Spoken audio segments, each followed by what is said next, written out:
name is Jordan, I'm from Jordan and you are watching The Jordan Show.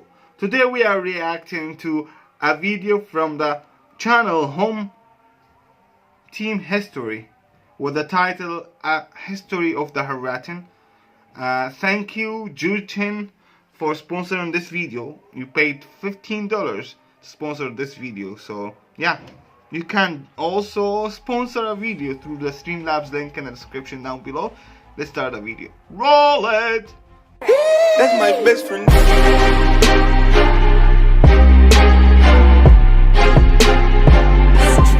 That's my best friend.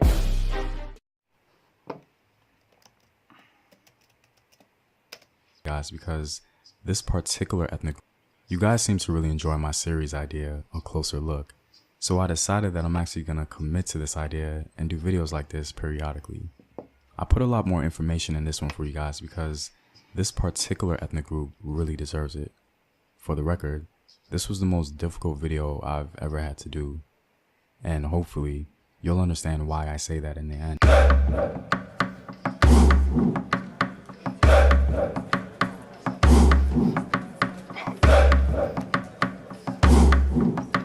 As always, if you want access to sources, courses, exclusive videos, or if you simply want to support the home team, you can do so on patreon.com. The link is in the description box below. The Haratin are an ethnic group in Western Africa, largely found in the area of Mauritania and Morocco. They make about 40% of Mauritania's overall population and are considered its largest ethnic group. For some reason, Mauritania is part of the Arab League, right? And it's considered Arab country, but I don't think it is. So let's keep watching. Maybe we'll find out. All right.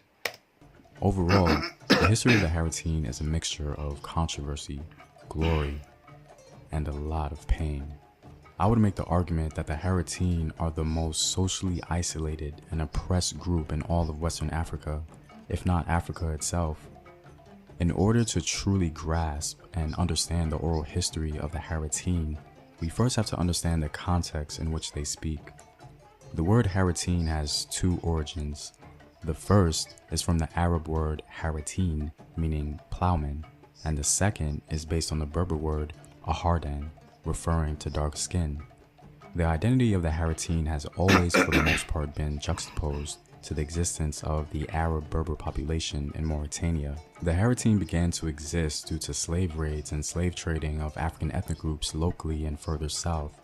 These ethnic groups consisted of the Fulani, Soninka, Bambara, Wolof, and others.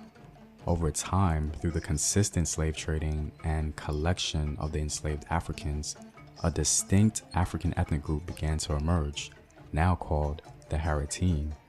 Thus today, the Haratin are a combination of the before-mentioned African ethnic groups. Due to the legacy of slavery in that part of Africa, many of them have varying levels of Arab-Berber ancestry. Ironically, the history of the Haratin is very similar to the history of African Americans. One of the few exceptions is that one group of Africans were oppressed in America amongst Europeans, and the other oppressed in Africa amongst Arab-Berber populations. Over time, the Haratin began to speak Arabic and adopt nearly in totality the culture of the people who enslaved them. So it's in this context that we must understand the oral history of the Haratin. Their oral history goes as follows. The Haratin claim that they were the valley's first inhabitants and say that the whites, originally nomads, came later to abuse their hospitality and treat them as slaves. So in this context, the Haratin are talking about their black ancestors who of course did not identify as Haratin but were black Africans in the region before the Arab or the Berber, according to them. In Mauritanian society, to some degree, there is this white and black dichotomy in which the Arab and Berber culture is seen as white, usually... Oh, fuck. Interesting. Maybe this is the first time I hear about this, that Arabs are considered white. Fuck me. Oh my god.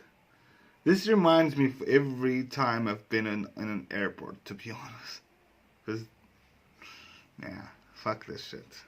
Let's keep watching. No matter the phenotype. And thus, those who don't accommodate this culture is pretty much viewed as other or even black. This is not the rule all across the board, but it can be somewhat seen as a foundation. Now the question inevitably becomes, when did the Haratin identity begin to take form? Well, we can start with the Moors, the Almoravids to be exact. Ironically, the Haratin are also frequently called the Black Moors, and there's a reason for that. So please bear with me as I try to explain the origin of the Haratin. Sometime around 1020, a Berber ruler of Adugas converted to Islam. Adugas was a city located in the ancient empire of Wagadu of the Soninka people. Yahya, the successor of this Berber ruler of Adugas, made a pilgrimage to Mecca and met the Islamic cleric Ibn Yasin. Yahya invited the cleric to return to Africa with him to evangelize amongst the Berbers, and this failed miserably. The Berbers exiled Ibn Yasin, who was forced to flee to Tekrur. Now Tekrur was a city in Senegal, and this city housed many African ethnic groups like the Fulani, Soninka, Wolof, and other Mandate groups. In Tekrur, Ibn Yasin founded his Islamic movement, the Almoravids. Berbers and Tekrur converts flocked to his standard, fired up by both Islam and revenge. The Berbers wanted the independence of Adugas from the non-Islamic rule of the Soninka of Wagadu. They also wanted to Islamicize by force if necessary the Berbers of the desert. On the other hand, the Tekrur wanted their independence from Wagadu. This match had been made, and by 1055 the Almoravids wrested Adugas. I'm confused. I'm confused. Okay, I'm gonna take a deep breath and try to actually understand what the fuck is going on. From Soninka rule. Once this glorious union of Muslim Berbers and Muslims from the region of Senegal occurred, it was pretty much a wrap for Spain. This is where the ancestors of the Haratin begin to take form, if you will. This period was no doubt the glory days of the Haratin. Now, even though we can consider this part of Haratin history its glory days, technically most of them still carried a slave status, but today they're remembered as the Black Moors in contrast to the White Moors. Yusuf ibn Tashfin, who was the Berber leader of the Almoravids, purchased a body of black slaves to form part of his army. In this year, 1071 through 1072, the might of the Emir Yusuf increased. He bought a body of black slaves and sent them to Spain, where there was bought for him a body of alage. He gave them all mounts, and finally he had a total, paid for with his own money, of 240 cavaliers. Of the slaves, also bought with his own money, he had about 2,000 and mounted them all. He made himself more difficult of access, and his authority waxed mighty. Wow. Wow. This is like, it's really hard to comprehend these kind of ideas, because I don't understand how would you just buy your army, just buy it, and how they will be actually, like, it's an army. How they won't just say fuck it and we're all going to organize and kill you. I don't understand how he would, how anybody would actually trust a boat army. Like, when you buy an army, how would you trust them? They don't really give a shit about you. They hate you because they're slaves. How can you trust them? Interesting. Now, as an addition to his body of black slaves, Yusuf's entire personal bodyguard unit was from Senegal, or Tekrur, meaning his personal bodyguard unit consisted of black men from the Fulani, Soninka, Bambara, Wolof, and likely other Mandate ethnic groups. The reason why these Berber leaders would have a preference for black slaves in their armies was because these Proto-Haratin black Africans had no Berber tribal affiliation, which meant that their loyalty could be most trusted. He just answered my question. He doesn't really use them as his personal bodyguards. So he had these like other, kind of other people from other ethnicities that they are not really slaves whatsoever, I guess. I don't know. This is weird. It's important to understand that many Moorish dynasties would fight each other just as much as they would fight their enemies. So there was a concern that a full Berber army could easily overthrow their leader. Thus, non-Berber black bodyguards became a strong tradition in the Moroccan regime, and the Haratin formed an elite corps amongst the warriors of the Sultan. But these Proto-Haratin people were slaves with power. They were the warriors and even generals. One of the crucial responsibilities of the Black Army was the physical safety of the Sultan. Germain Moyet, who was captured in Morocco in 1670 and spent 11 years in captivity, observed that the bodyguards of the Sultan were young blacks. He wrote that, and I quote, "The blacks in his army were so imposing because of the confidence that the Sultan has placed in them, that the Moroccans tremble in front of them, and they treated them like lords." Joseph de Leon reported that I think I lost it. I think it was the other way around. The Sultan and the leaders, they were using Haratians to be their personal bodyguards because they're very strong physically and people really respect them like they are, like, generals and lords. Okay, interesting. that young men from 10 to 16 years of age formed the personal guards of the Sultan. They were armed and well dressed. They followed the Sultan everywhere he went, and when they became older, they were transferred to the army. His preference for blacks extended their training by teaching young blacks professions normally the responsibility of Arabs and Berbers.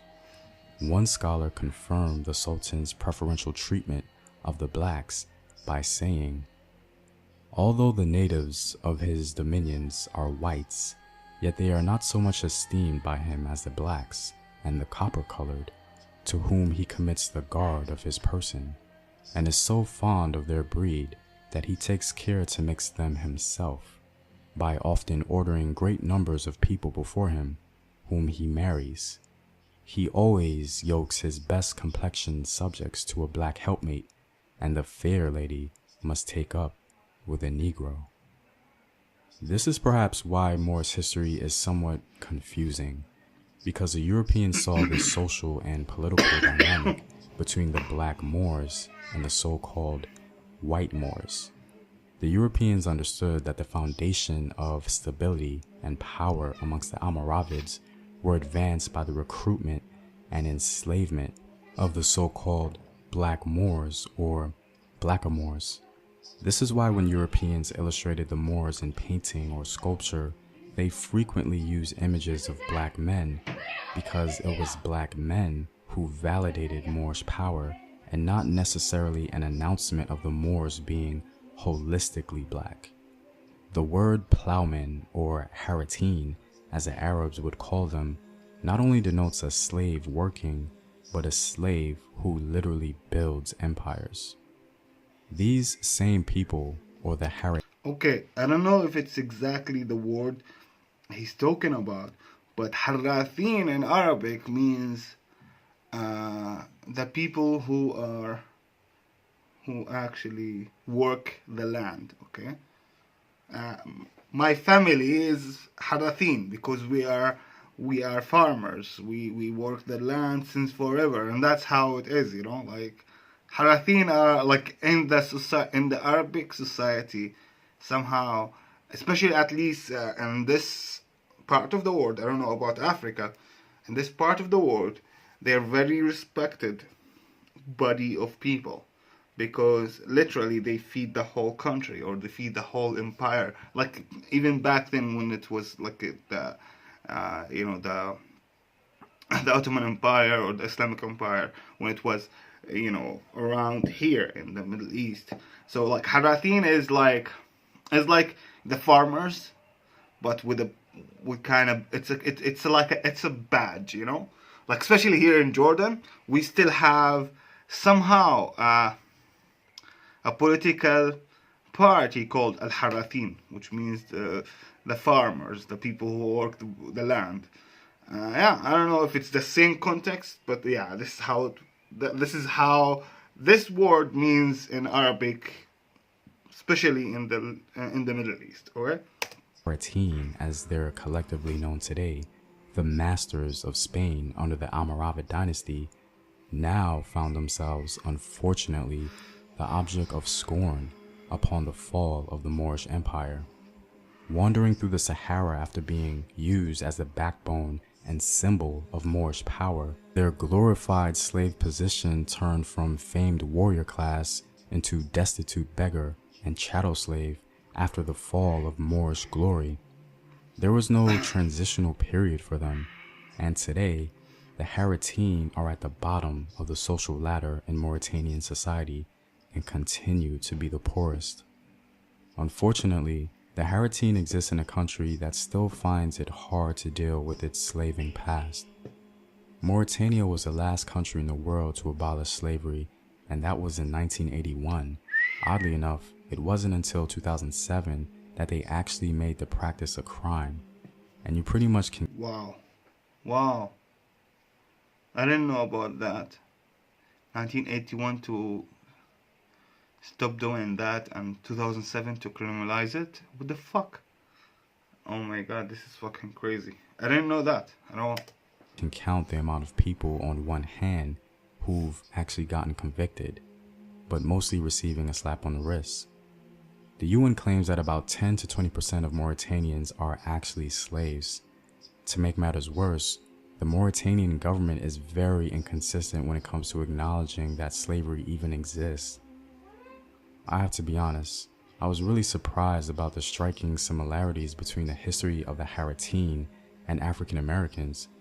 But whereas the torture of slavery had ended for African Americans, it still continues for the Haratin today. I'm pretty straightforward when talking about the dark ages of African people, past or present. But the history and condition of the Haratin, I'm not gonna lie, it kinda got to me. I'll give you an example of one enslaved individual who spoke about his experience. Personally, I was always thinking of a safe way to run forever. Then, one day I met a military unit. I spoke to a military man saying, "I'm going with you because I trust you. If you are going to hand me over to these masters, I prefer you shoot me." I think about slavery. Yes, I think about it. Because I can't forget it at all. Because my brothers and sisters are still there. So I can't forget about it. Also, a person like me will never forget about the torture he has suffered. I will not forget it. This quote was taken in 2012. The mere fact that he was willing to take a bullet right there and then, rather than return to his master, speaks volumes into the chattel slavery he must have been experiencing. I can't get into everything in this video because 1, it'll be too long, and 2, I simply don't have the heart to read all those horrors. But there are hundreds of recorded stories about the chattel slavery the Haratin are experiencing right now, at this very moment. If you read the stories about the Haratin and how they're actually bought as children, ripped from their families, sold and even passed down through generations, and how Mauritanian government officials are literally being gifted little Haratin girls as presents, I mean, there's just no words. What breaks my heart all the more is that they seem to be so isolated from the rest of the world. There seems to be little to no international protection or outcry. Now, I know I'm kind of ranting right now, but like I said, this really got to me if I'm going to be, open and honest. But ultimately, I did want to highlight a hero within the Haratin community. He's an activist and a champion in my eyes. His name is Wow. I just didn't know anything about this. This is fucking horrific. I can't believe that people are still enslaved until like now. What? It's been 10, 12 years since they actually make it a criminal act in Mauritania. What the fuck is... Yeah. I have no fucking idea about this whatsoever. This is really scary, to be honest. Wow. Baram Da Abiyid, and he's a Haratin man who's simply not afraid to speak up and act for his people. His story and the story of his father is just absolutely incredible. The story of his father is literally no different from reading a slave narrative straight from the 18th century.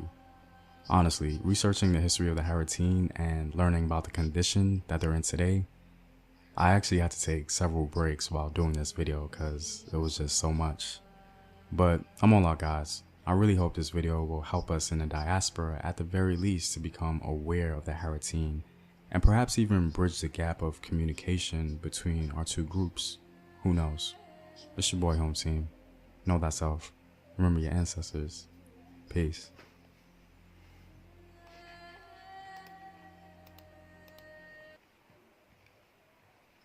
Wow. This is fucking crazy, guys. Oh, fucking hell, man. Like, you know, I've always heard about Mauritania to, like, as one of the Arab countries. It's part of the Arab League. But we have no idea what's going on there.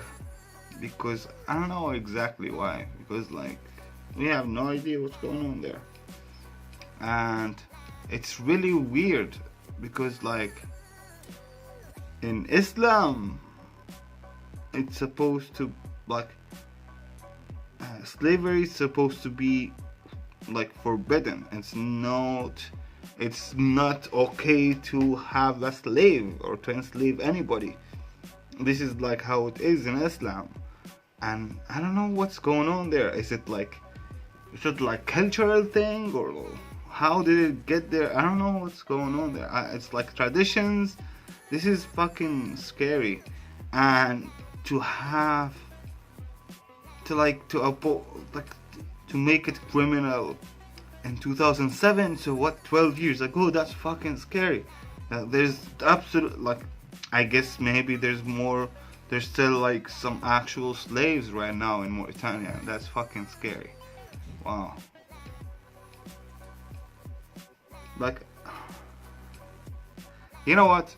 I keep saying, like, I have hope in this new generation where we're all open to each other and we get to know each other in a personal level because of internet, and they always think that at least my generation, this generation, you know, let's say 90s and up, or like 85 and up, we have the chance, 85 and up, we have the chance to be really different from other generations because of internet, because of the way we connect to each other. I hope someday, because of this connection, we'll understand, all of us will understand that we're all the same, everybody is the same, and we don't really need wars whatsoever. We don't need to have slaves to actually live happily ever after. It's really easy to be happy if you want to. These things are fucking, like, I can't even imagine or comprehend the idea of being a slave, or even though having a slave, you know what I'm saying? Like, it's something out of this century, something I thought that we left it behind long time ago, and then I find out in this video that there's still some slaves in Mauritania. That's fucking scary. I hope that everybody who is somehow